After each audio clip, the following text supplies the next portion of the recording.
Katie Jackson, welcome to the show. How are you today? I'm doing well. How about you, Elliot? I am very, very well. Thank you so much for asking. I'm Awesome. very excited to go into today's topic of conversation, specifically the demographic we're going to be focusing on as well. I think we all know how important mothers are, and maybe they are an underserved demographic in many ways as well. But before we do dive into that, can you give us a little context about who you are and what it is that you do? Yeah, so I am a wife and I'm a mother of two. I'm an entrepreneur, I'm a business owner. I own the business called Fuel for Impact, and it's making a huge transition this year into more coaching aspect. I'd like to focus more on mothers because I myself am one and I see such a need for it. So I've started doing this already, and I help mothers transform into their confident, energetic selves so they can balance time, pursue passions, and inspire their children while doing so. So it's a real powerful experience, and it's really cool to see mothers gain that light, that energy back. Yeah, I love the mission that you're on, and I love the outcome of the mission that you're on as well. And talk to us a little bit about your personal journey with motherhood. I find that most people center their attention around a specific demographic based on either going through that themselves and feeling the desire to help people who go through their situations, or maybe witnessing something where they're just pulled towards it. And I imagine this comes from your personal circumstance. So, how has your experience been with going into motherhood and finding your feet within that, and ultimately finding what you want to create for others with giving them their energy, allowing them to be the best versions of themselves? Yeah. So, yes, I do have my own personal story that kind of inspired this whole journey. I always wanted to be a mother, and I kind of knew that. I don't know approximately how many years or anything like that, but I just knew. And when me and my husband got married, we just said, we had been together for a really long time. And I was like, okay, well, let's just see what happens. And it didn't take very long, and boom, I was pregnant. And the entire pregnancy thankfully was healthy. And then I got my first child, Evelyn, who is now, I cannot believe, almost 7. Yeah, so she has taught me a lot. She's very loving, very caring, very compassionate, and very sweet. And I was, at the time, I was working a full time job and absolutely loved the job, had no complaints whatsoever. It was actually in the fitness and wellness industry. So I was totally in my element, working for more corporate and helping people. But I just started to notice that I was running super low on energy. I never had any energy. And to deal with my stress, I almost became an over exerciser, like an avid over exerciser.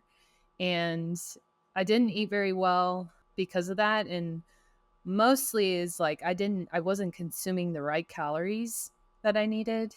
And, I was so focused on my clients that I didn't really focus on myself. And all of these things started to come to fruition. And I actually started to develop a lot of digestive issues. So I was put on Prilosec for a short period of time to kind of help with that. But of course, it did not fix the real issue. It just was helping the symptoms. So then COVID hit after all of this was coming to light. And I thankfully was still able to stream and teach and coach some of the clients I had at the corporate center. And lo and behold, wouldn't you know, I was pregnant with my second. So from there, basically, I just began this long journey of like more rest. I was focusing on more rest, especially because when you're pregnant, you kind of have no choice. And when I had my second baby, things really began to change for me. I was holding her up late at night one night, which all you moms know, like that involves many middle of the night, late nights. And I just thought, I was like, I wonder how she is going to deal with the things that I deal with. Like how what is her personality going to be like? How is she going to face motherhood if she chooses to be a mother someday? And you love your kids so much, like you want them to live their best life. So I was like, okay, so how can I teach my kids this? You know, how can I help them to do that? And the answer was so obvious. It was like, Katie, like you have to, like you have to show them, you have to show them they watch your every move. They really do.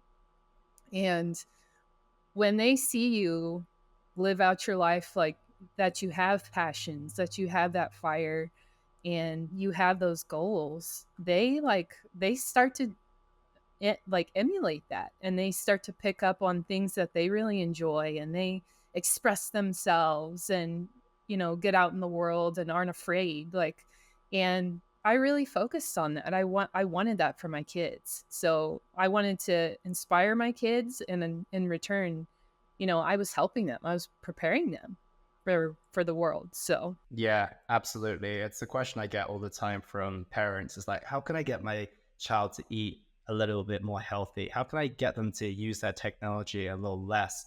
And quite often the answer is just looking in the mirror. Are you eating as healthy as you could be? Have you been doing it for a while now? Because you might have been doing it for a few weeks, but they might be 6 or 7 years old, like your eldest is, and they've seen you maybe for the past 6.5 years of their entire life. And also, we got to figure that perspective as well. That's 95% of their life. Like 6 years to you and yes. I is only a certain percentage, it's a smaller percentage, but that's 95% of their life compared to the small amount of time that you might be focusing on your health and wellness. So I think that there's a big message in there is that you really have to embody it, especially whilst they're young and they're super malleable as well. What did that process look like for you in terms of making that transition? You obviously had this kind of epiphany late at night, and then you recognize that, okay, well, I need to start with myself. What did those next steps look like? Well, the first thing I had to figure out was just like you said, like, okay, like, what am I going to do? Like, where do I start? And I kind of started where I needed the most attention. I'm like, let's just go back to the basics. And I just started making better choices for myself, taking the time for myself to prepare better foods, and also giving up more processed foods. And then the other thing that was really, really big for me was I actually chose exercise that nourished and helped my body instead of focusing so much on the results that I wanted. And then being, you see these things in the media and you see all these different workouts and all, oh, if you want these results, here's how you get here. And this is what you do. You have to follow this exactly. And There's only the one way to truth in do the it. matter yes, and the truth in the matter is there is not one way to do it, and it may not be good for you. And I was an athlete, so things that I did when I was an athlete were not going to fit into my lifestyle now. And I was like, well, I want those results, but I don't know how to get there. So I had to tap into my everything that I've learned with my certifications into school, and basically take myself back to school and find something that was more healing, more toning, and nourished my body more than anything. So, because I had some older injuries too that started to bother me, and I was like, this is not how this is supposed to go. So I need to feel good. I love that point that you make as well, because there is that temptation to go back to what worked before.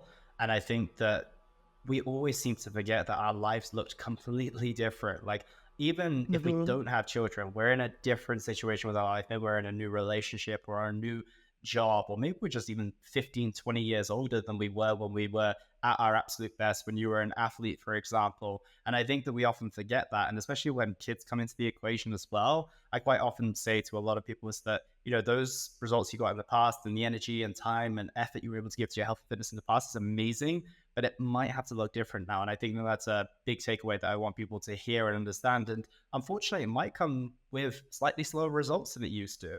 But it's not this to say that you're taking anything away from yourself. It's that you're just giving more because you're now not only looking after your health and fitness, you're being a mother, you're being a wife, you're doing all these other things as well. And I think there has to be that level of gentle acceptance that realistically it's not going to look like what it did before, but you can still get very, very good results. And it's not also one dimensional. It's not just getting health and fitness results. It's getting health and fitness results at a slightly slower level. There's also being a mother, being a wife, running your business, all these other things as well. And I think that that gentle acceptance could be really powerful. How did you come to terms with that in terms of being able to say, well, it's not going to work the way I used to be an athlete and the way I used to train, and maybe it is going to be slightly slow on the result side of things? How did you mentally come to terms with that? Actually, when this journey started, I am Catholic, so I turned back to a lot of prayer, a lot of reflection, and I just asked God. I was like, show me who I need to be. Show me what the next step is. Show me what I need to do." And basically, you know, what he showed me was he showed me that being a mother is a beautiful thing, and it's just a new chapter in your life. It's not this thing that's holding you back. It's this thing that's helping you grow. And I think when you shift your mindset from, well, now I'm in this situation now, and I think when people think about age, they tend to think about it as a negative thing, like, oh, well, I'm this old now, or I have this role now. And sometimes you just need that reminder that no, this is a beautiful thing.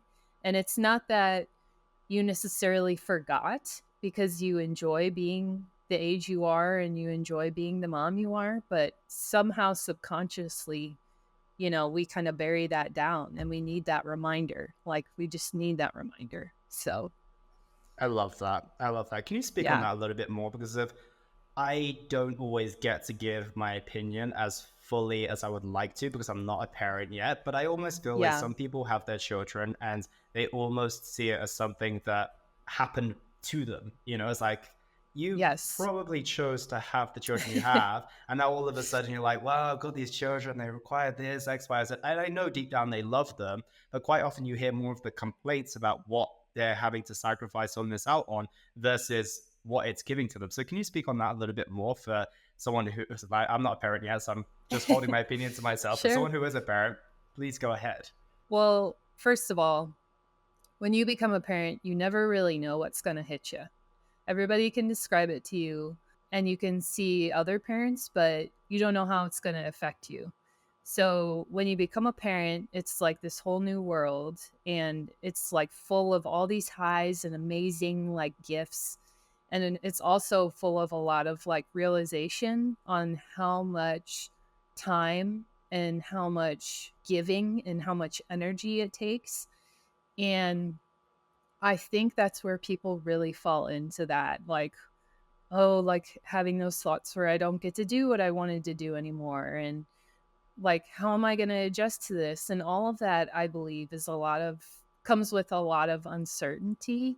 And it stems from uncertainty because, you know, you still want to be, there's this sense of freedom. You want to be free, but you know that your life is going to be different now. And you don't necessarily not want the life you have. You just want to be able to find a new way to express yourself.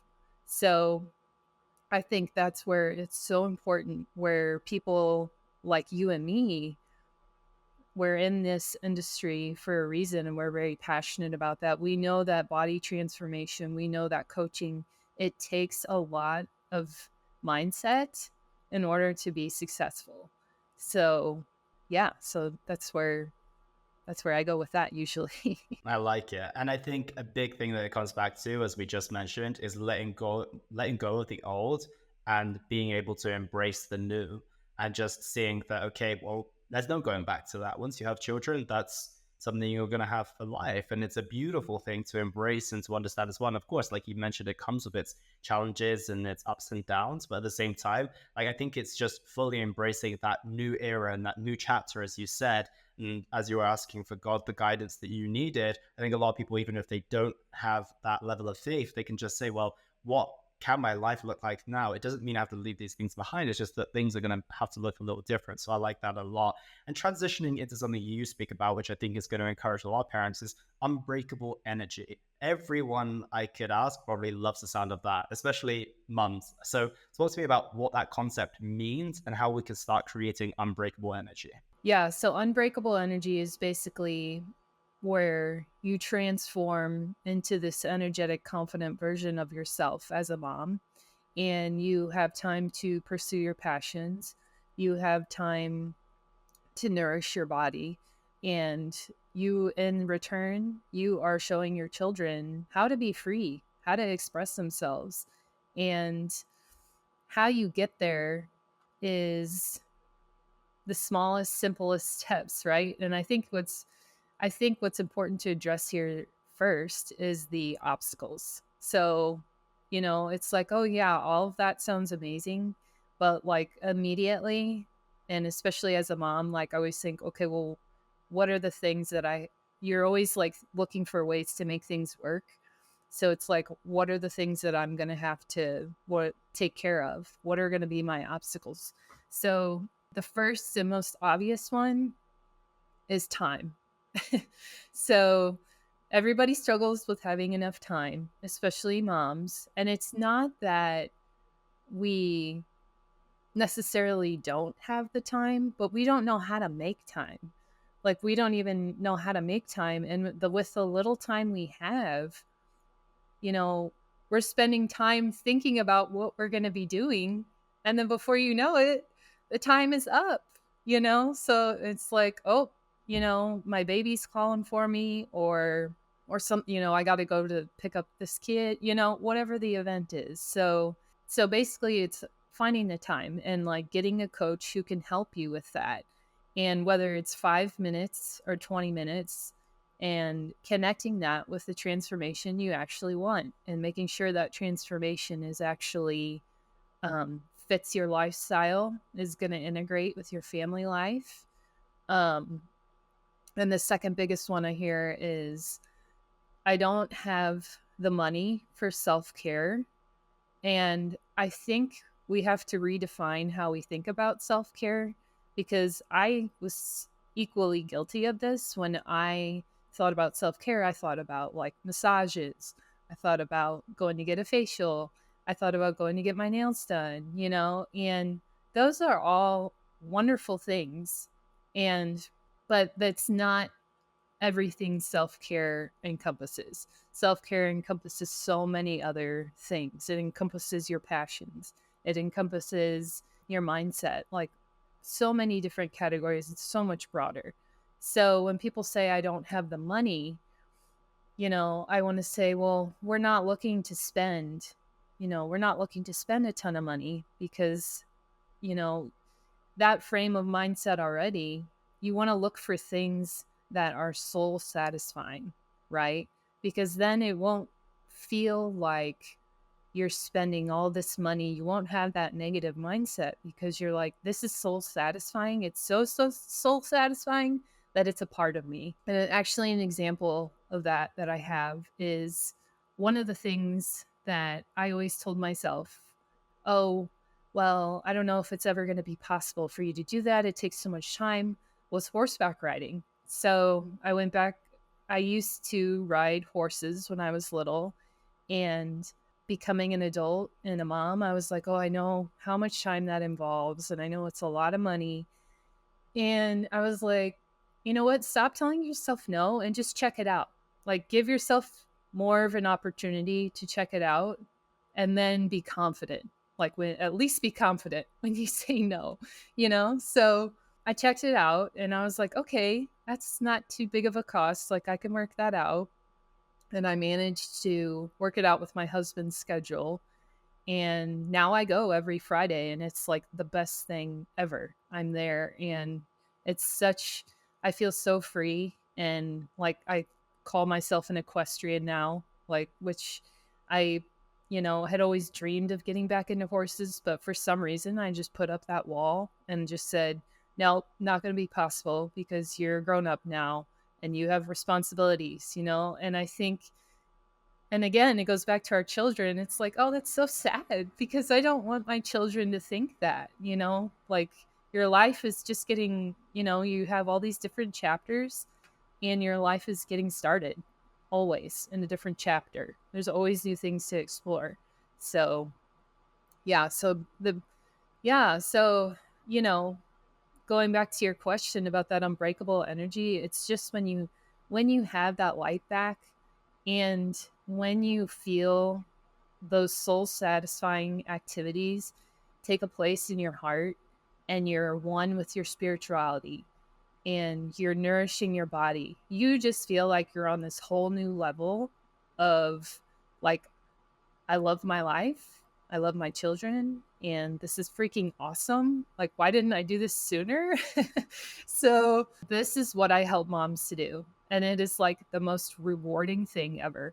And seeing that light come back. I had a client who had a similar situation and picked up an old hobby of hers. And you can just tell, like, this light is just back in her. And it's the most wonderful thing. So, Yeah, it's beautiful. And when you said light just then, I saw your face light up as you started to mention the equestrian and getting back and, yes. it being super soul filling. And you could see it. You could literally see the change and transition in your face as well. And I find this because I do work with a lot of mothers myself in the coaching business that I have. And quite often, any time where I ask them, like, well, what do you genuinely do for you? The answer is like, well, sometimes I try and catch a show on Netflix, maybe I Mhm. get an opportunity to go out with my husband, like maybe once every 2 months, but it's really not anything that lights up their soul. I mean, maybe go out with their husband does, but it's more like, well, I'm Sure. preoccupied with thinking about the kids, of is the babysitting, treating them right, etc. And then they were able to like fully set into that. And I think part of it's because it's so infrequent as well, right? Like if you are only going on this date every 2 months, or your form of self-care has just become Netflix because it's the easiest thing to do, it's like, well, it doesn't really light you up in that same way. And I always try to encourage them as much as I can to start doing something that does takes them out of mom mode as well. Like I want them to get back Yes. to like, I don't want you to just be mom. I want you to be Katie again. Like I want you to be Yeah. you again. And I think that that's a big trap that a lot of moms get to. They're like, I'm just mom now. Maybe I'm wife as well, but I'm mainly mom. And they forget who they are deep down. So how do you get your clients specifically to start prioritizing that? Because it's one thing to want it. And then there's another thing to actually say, oh, actually, I'm going to go and allocate the time. I loved what you said about like, just check it out. So at least I can say no with conviction rather than all these thoughts of, it's going to be too expensive, it's too time consuming, etc. Talk to me a little bit about how you get your clients to prioritize their own self care. So the first thing that I have them do is I usually explain to them that they're stuck in this cycle because I was stuck in the same cycle. You're so exhausted that literally any free time you have, you want to do something that's so like that takes the lowest amount of energy as possible. And because it does, like getting out of that funk, it takes energy, it takes effort, but you're never going to get out of it if you just stay where you are. And I basically ask them a series of questions and I take them through, what do you really light up about? Get rid of the obstacles, get rid of the barriers, and what do you really light up about? And I just get them talking and then you find it. Like you find it, you know what lights them up because they'll start out by saying, well, I don't know. I don't know what I even want anymore. And I don't know where to even start, and I totally get that because that's where I was. I was like, I don't know. Like, I placed all these limits on myself and there were things that I forgot about myself. Like, I forgot that I loved horses so much. I forgot all that stuff.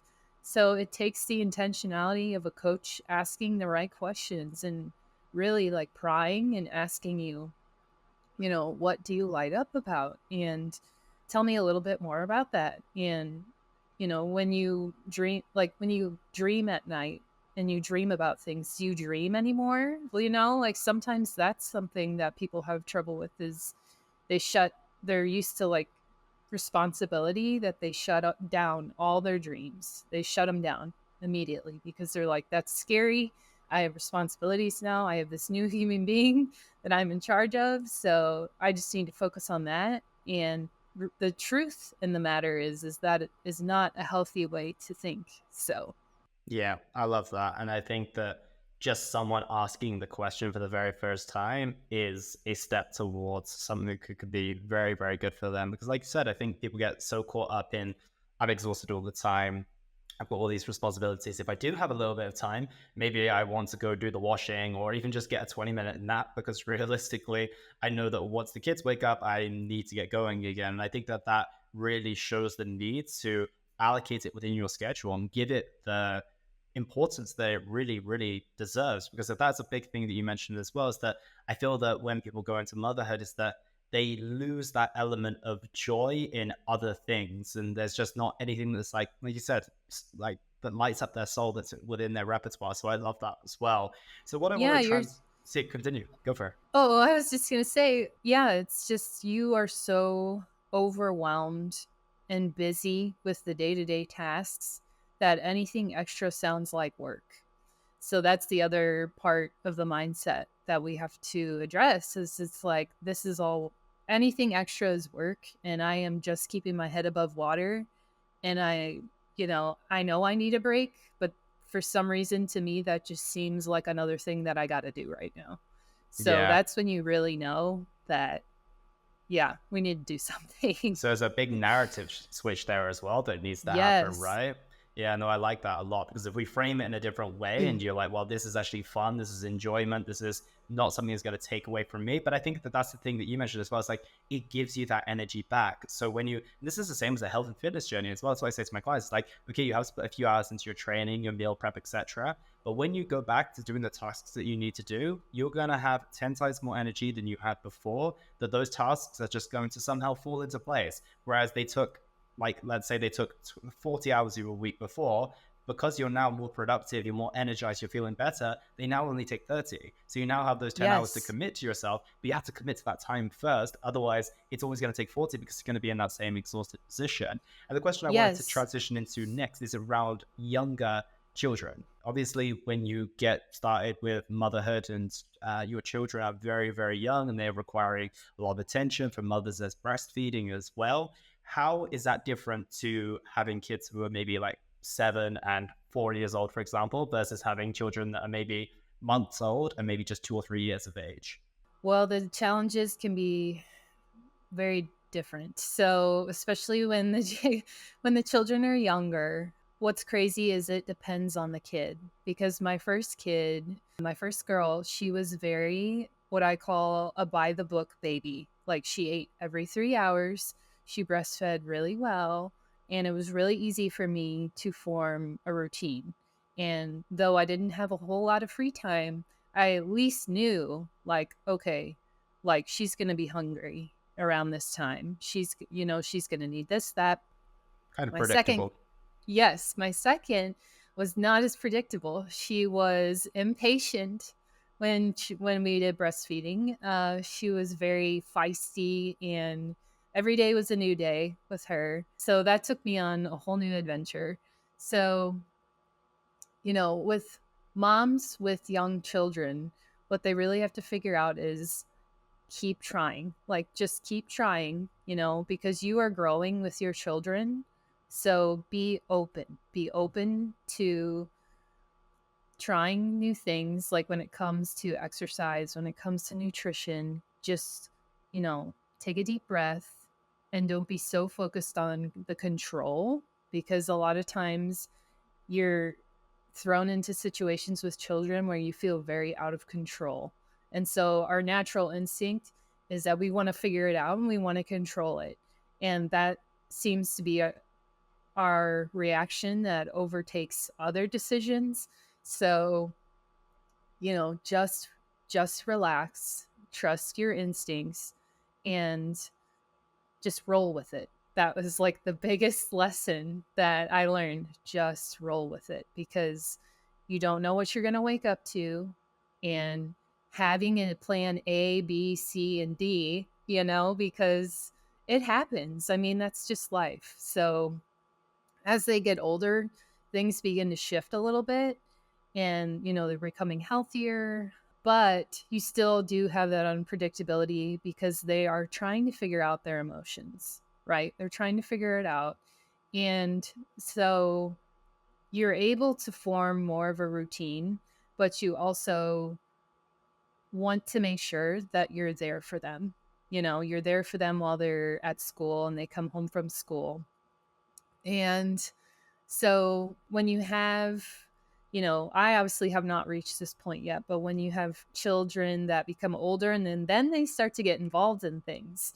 So then it's like you really have to be flexible, and that really is the key here. Is you just have to be adaptable. You have to have a plan A, plan B, plan C, plan D, because you'll feel way more prepared, because you're like, okay, you're sick today, that's fine. Like, we'll address that, and I'll just get this like 10 minutes of stretching in if I can, and you just have to have that attitude, because if you don't and you really focus on the control aspect and say statements like, if I don't get this done, then it's not going to work. I can't do it. If you have statements like that, you are going to have a very hard time accomplishing what you want to accomplish. So yeah. So just be adaptable. Just be adaptable and roll with it.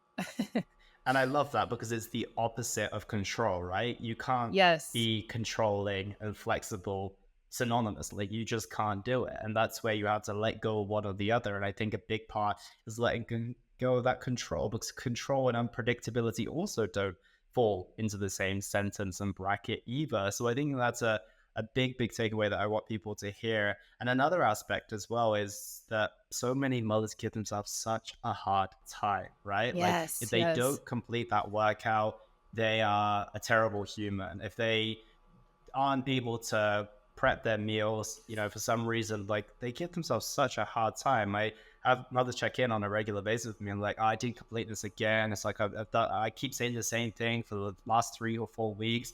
I just need to do it. And there's just such this negative narrative and self-talk as well. How can we move away from that? Because I imagine obviously letting go of control, being more flexible with what they achieve and what they don't achieve is going to be a big one. Do you have any tips for kind of encouraging more of a positive self-talk? Because I find that that is a trap. And I imagine it's also compounded with the tiredness as well. Because I know how I am when I'm tired. I know how everyone is when they're tired. We have a slightly more Yeah. negative outlook on life. So when you have that, you're not completing the things that you want to, maybe you're controlling too much, it does then create this level of like, yeah, negativity essentially. So can you talk on that a little bit?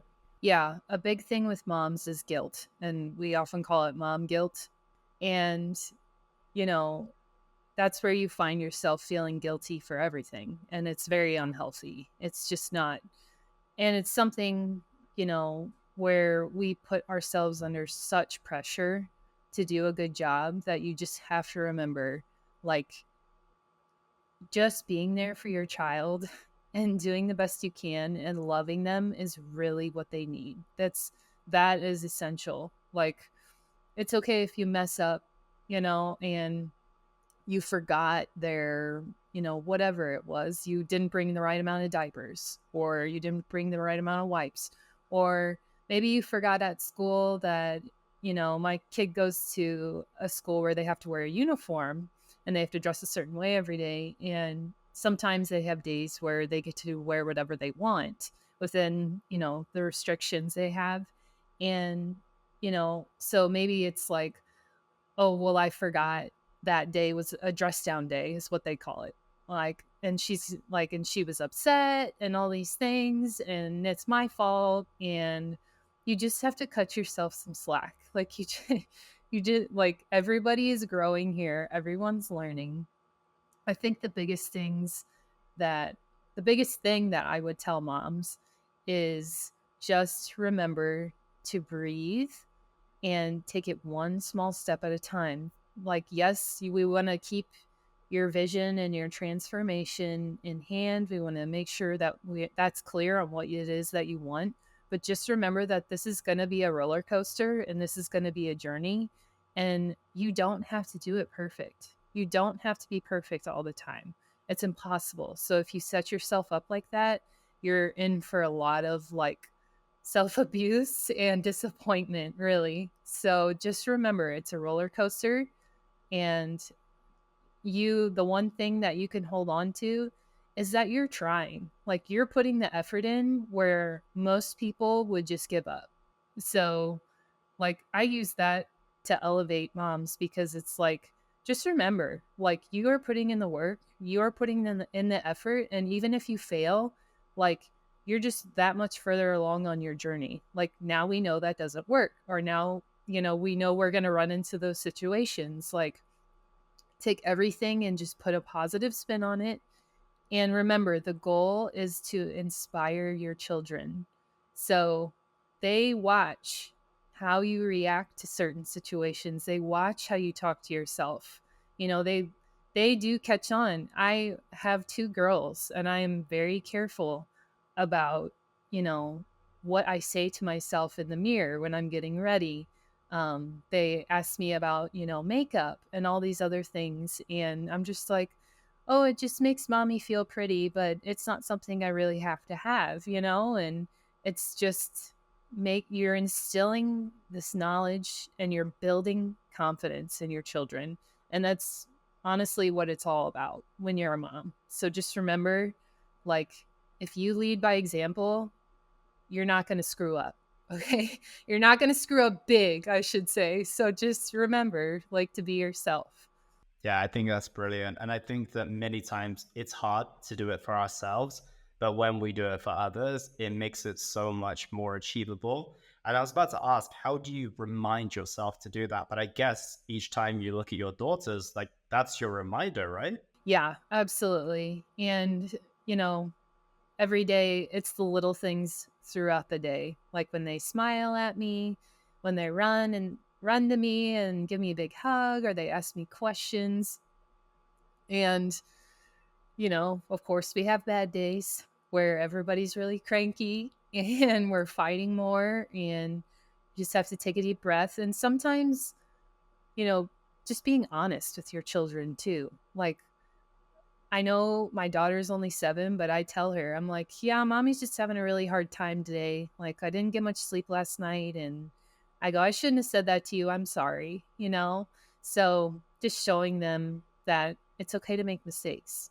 It's beautiful. Yeah, it's amazing. And I think it's a very conscious form of parenting. And I think that that's what I love about this next generation of parents who are kind of on the lower end of the millennial scale, right? Is that we now have the opportunity to parent in a different way that our parents parented us. And I think there's a lot of information, but that also brings a lot of responsibility. But just coming from that frame of honesty and just being upfront, I think goes a long way. Even if you are making those mistakes, even if you aren't quite able to deliver exactly what you want to do on that day, I think that that's what the children will appreciate, is just that transparency and that you're ultimately trying to do your best, right? Yeah. Yeah. Because I mean, in the world, I feel like we need a lot more authenticity.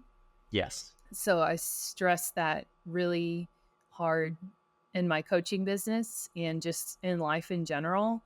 Like, just be authentic. And any, potential client that comes up to me, I say, look, like, I'm an open book. I like to be really authentic. And if you feel you're right for this program, let's chat.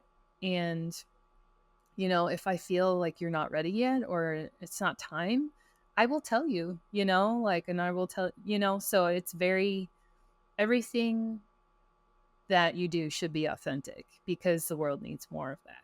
World needs more of you. And I know it sounds kind of cheesy or whatever when people want to say, but we need more people who feel that they can express themselves, and everybody has something to offer. Everybody has different gifts, and it's a really beautiful thing to see all of the different gifts we have to offer. I could not agree more. And I think that the most authentic version of you is the best you to deliver those gifts as well. It's not you trying to be someone else or someone that you're not. It's you truly being you, because of that's the untouched form of that version, right? There's only you can Yes. do that. Only you can deliver it in the way that you do. And I love that message as well. And what I want to transition onto now is habits. Habits are hard Mhm. enough to build as just an individual, especially trying to integrate them into a family dynamic. That's quite a lot of pushback that I usually get, is that well, I want to start eating healthier, but then I have to make my husband a different meal. I have to make my children a different meal, and I can't be there in the kitchen making 3 different meals every single day. So, where does habits fall into the equation here? How do we integrate the habits that we want to build for our health and fitness into our family lives as well? Yeah. So, especially with eating and nutrition, this is always a big one. And I say the change is going to be very gradual with you, and it's also going to be very gradual with your family. Okay. So, no one's going to change overnight. And as far as it comes when it's like making meals, you brought up dinner and things at night. The biggest suggestion I have for my clients is I always say, pick a meal that is very basic and then build upon it. So you can make it your own. And then, if your husband wants to make it his own, he can. And then the children have their basic meal, because that's one thing about children is they're very picky and they don't want a lot of spices and all of these other things. So and it makes it so much easier on you if you just keep it basic. Like, keep it basic, and then you can always build upon it. So like you have your protein and your vegetable. Maybe you have some wild rice or whatever, right? So it's like, okay, where can I take this? So I know my kids like may not eat wild rice, which that is the other thing too, is you really don't know about kids. You really it's a huge experiment. So serving them like charcuterie style, sort of like little servings, and then have some stuff that they will eat and that you'll know they like, but also put that other stuff, and just don't say anything. Just be like, just give it and just see what happens. And sometimes, like, my daughter, she's 2.5 and she loves peas. Like, I would have never thought, like, she would have loved peas. So you just don't know. But I would say that would be the key, is sometimes we focus so hard on, like, we think we have to think way outside the box, when really all we have to do is take it back down to the simplest things. So that would be my biggest piece of advice. I like that a lot. What are some of the meals Yeah. that you rely on as a family? What are some of those basic fundamentals that you bring out? So we actually eat a lot of like Mexican here. We have a lot of like I'll make like seasoned chicken, and I'll have like bell peppers and vegetables, all that good stuff. And then maybe I'll make some rice and beans and all of that. So I might have like a burrito bowl, or I might have like corn tacos or something really simple, and I'll just be sure to put a lot of vegetables. And my kids will do like quesadillas. So we'll do like cheese and the meat, we'll do the quesadilla, and then I give them like a little bit of the vegetable. And then we have a rule at my house where however old you are, that's how many pieces of the vegetable you have to eat. So there's that. And then, thankfully, my husband also has the goal in mind that he wants to stay healthy. He also works out and is really avid about it. He gets up super early in the morning. And so he lives the life of luxury that his wife is like really cares about eating healthy as well. And I am very big on, like, I like to cook the meals because, well, first of all, I kind of enjoy it. And second of all, I want to make sure I get all of the components that I need. And so we took a meal like Mexican, but there's like so many different options you could do with that. There's so many different options you could do with chicken, like just plain chicken, and you just pick a vegetable, right? And then as a side, you could do sweet potatoes, regular potatoes, or for the kids, like sometimes we do like an organic mac and cheese, or you know, and it's like, just don't think you have to be like this health guru who like never eats anything that's like questionable, at least to start out. Like, give yourself a break and just keep it simple. Yeah, I love that. And I think it falls in line with what you said earlier in the sense of like, okay, well, in the past when you got in shape, yeah, you may have only stuck to the protein, the rice, and the vegetables and didn't go down the route of any of these other options. But right now you're in this different phase. and what you're, I mean, immediately by preparing the food at home, that's immediately better than you maybe ordering out, for example, Yeah. or just putting Yep. something in the microwave that you got from the supermarket, right? So I think that it's almost about saying, okay, well, there's levels to this game. And right now I'm playing this game with a bunch of other characters and I need to accommodate their needs as well. So I think that, Yes. and their needs are very fussy sometimes. So I think that it's Yes. very nice to open up that door and say, okay, well, keep things simple, but have plenty of options on the table and just notice that, okay, if vegetables are on the agenda, if protein is on the agenda, and if I'm making it from home, that's a pretty solid meal, right? Yes, yeah, because you know what's going in it. And sometimes I'll even look at a recipe where I'm like, "Ooh, that looks really good," but I know my family's not going to eat it, and I'll just kind of dull it down and maybe take some things out or serve it on the side. There's just the options are endless, which makes it complicated, but it's also nice that the options are endless because that means that it's possible. Absolutely. I love that. Yeah. And I want to talk about the holidays now. That's obviously a Mhm. time of the year, both when kids are no longer at school or Christmas holidays or summer holidays. That's usually the most challenging time for the moms that I work with. It's like their Yeah. routine that they had just gets thrown out the window. And all of a Yes. sudden, yeah, it's a chaotic, enjoyable nightmare in the best possible way. But there doesn't seem to be as much structure as there is when, normal routines are in place. So how do we maintain some of these habits when it comes to the holidays? Any holiday, I think, would be helpful to go off because of they all bring their different set of challenges. But generally speaking, Gosh. how would we navigate those? Yeah, I would say the biggest thing is like when I tell people and clients, and I say, if you're going to a lot of parties, bring a dish and make it super healthy, and then like only eat your dish. Like, don't wander around and pick off like all these other little things. Set a rule, set a boundary for alcohol. If you enjoy an alcoholic beverage, that's fine, but set a boundary. So set your boundaries would be like the very first tip I would get. And just be realistic about what your challenges are going to be and set some boundaries. Because if you don't make a plan now, it's just not going to end very well. And find somebody that will hold you accountable, like at the end, to like say, okay, second week of January, like we're going to start this program or we're going to do this or I'm going to check this and we're going to see where you're at. And it's not in a threatening way. It's just more of a like, hey, we're going to keep you on track and your progress and your transformation is really important to me. So let's set something up to make sure that we don't lose what you've worked so hard to get, you know? Totally. So, Yeah.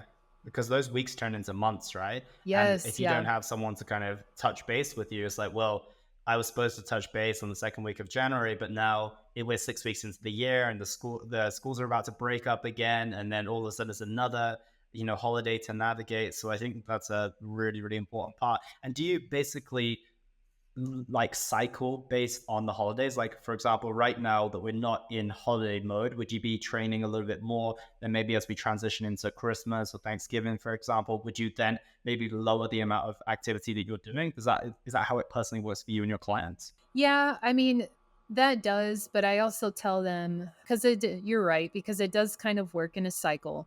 But at the same time, I tell them you have to do something over the holidays. Like you Okay, I have to like it. do, yeah, you have to do something. You can't just quit. If you quit, coming back is going to be so hard.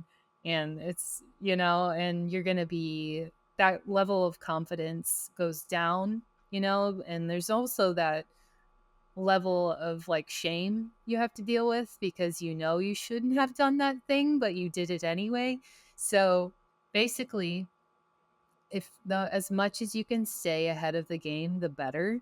And that's why I always stress like have a plan A, B, C, D, whatever, because it's like just be as prepared as possible. Like it's impossible to prepare for everything because you don't always know what's going to happen, but it is possible to at least prepare.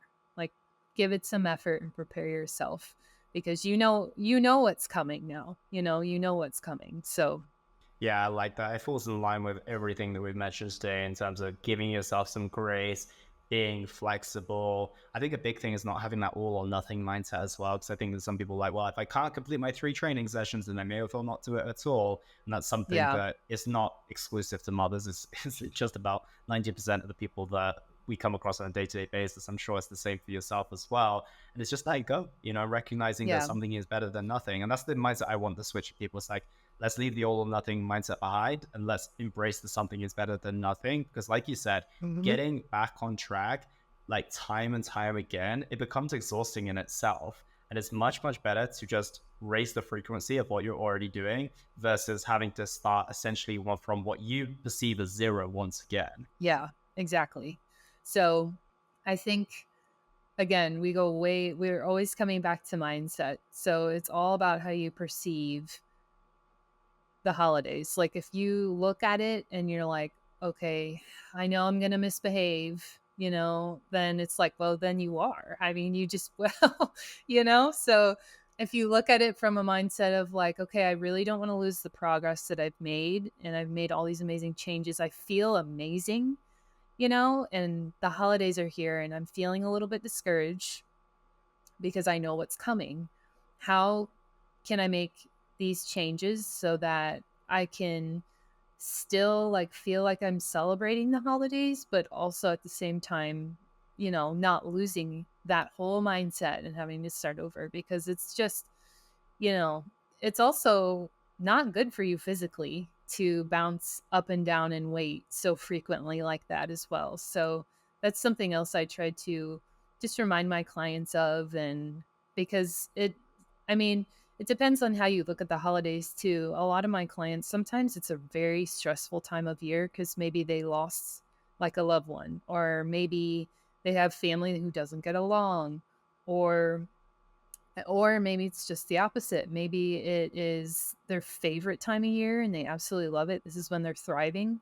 So it's such a person to person basis. And I think, like, as coaches and trainers, we just have to remember, like, just be there. Just be there to support them, check in on them, and make sure that they know that you're as invested as it in this program as they are, and that you're super proud of them and proud of the person that they're becoming, and that that once these holidays are over, that they're going to come back and they're going to be smiling because they maintained what they maintained. Just a lot of like positive reinforcement. Everything has to be uplifting. It can't be this whole like level of dread, you know it's like that level of dread and shame that we got to get rid of that. Yeah, I love that. We could probably dive into that on a lot more Oh depth, but yeah, yeah, unfortunately we that's a don't have different another two call. hours. Exactly. Yeah. But I do want to ask one final question about all of this: is how does this apply to single mothers? I imagine that they have Yes, yeah. a lot of different challenges. I mean, it's amazing when you have a support of a partner, but not everyone has the luxury of that. So, how does this advice apply to those single mothers out there? Well, like I said, everybody's situation is very different. It depends on why they're a single mother. Sometimes they're divorced, sometimes they're a complete widow, or sometimes the father's completely out of the picture.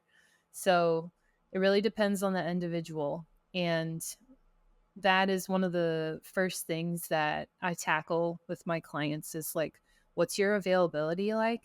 And just know that like we can make it possible. We can make this possible. And I know it seems impossible, but that like our job as coaches and trainers is to make sure that we're flexible enough and that we are providing the support, the tools, and everything that single moms will need to feel like, number one, that they're heard, because that is a really big one. Because moms tend to, especially single moms, tend to isolate themselves because they say, well, a lot of people don't understand what I'm going through. A lot of people don't get it.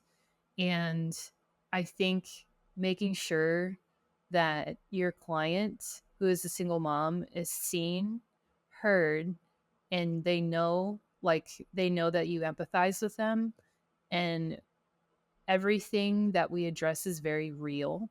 Like we're not fluffing stuff around, right? So it's like if a single mom tells you through all these like questions and really diving in that she has 10 minutes to give, she really only has 10 minutes to give.